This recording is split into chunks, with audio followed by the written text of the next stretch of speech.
ऋषि की शक्ति। एक बार एक ऋषि जंगल में रहते थे।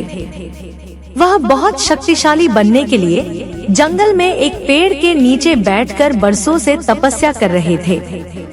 भगवान उनकी तपस्या से खुश होकर आशीर्वाद के रूप में उन्हें कई शक्तियां दी, जिनका वे आवश्यकता के समय उपयोग कर सकते थे।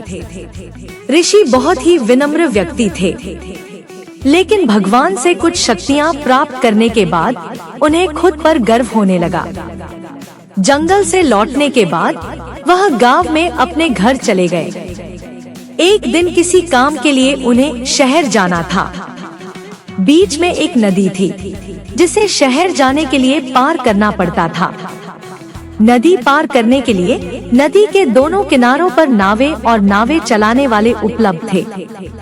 ऋषि वहां पहुंचे और फिर नाव किराए पर लेने के लिए नाव वाले के पास गए, लेकिन तभी उन्होंने एक दूसरे ऋषि को नदी के उस पार पेड़ के नीचे बैठकर ध्यान करते देखा। ऋषि ने शक्ति प्राप्त कर लिया था और वहां बैठे ऋषि को अपनी शक्ति दिखाना चाहते थे। ऋषि ने अपनी शक्ति का उपयोग किया और जल्द ही नदी के उस पार चले गए। फिर उस ऋषि के पास गए जो नदी के किनारे बैठकर तपस्या कर रहे थे। ऋषि ने गर्व से कहा, क्या तुमने देखा मैंने इस नदी पर चलने के लिए कैसे अपनी शक्ति का प्रयोग किया? क्या आप ऐसा कर सकते हैं? दूसरा ऋषि ने उत्तर दिया, हाँ, मैं ऐसा कर सकता हूँ। लेकिन क्या आपको ऐसा नहीं लगता, एक छोटी सी नदी पार करने के लिए आप अपनी मूल्यवान शक्ति को नष्ट कर रहे हो?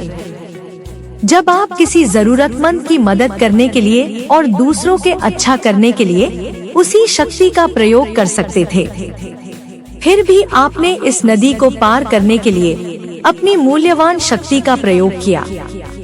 जैसे आप वहां खड़े नाव वाले को कुछ पैसा देकर नदी पार कर सकते थे। ऋषि को अपनी गलती का एहसास हुआ और उन्होंने उनसे माफी मांगी। दूसरा ऋषि उस ऋषि को अपनी गलती का एहसास करने के लिए धन्यवाद दिया। साथियों, अगर हम किसी शक्ति को हासिल करते हैं तो हमें शक्ति का प्रयोग सिर्फ दिखावे के लिए करने के बजाय दूसरे की मदद करने के लिए करना चाहिए। जय श्री कृष्णा।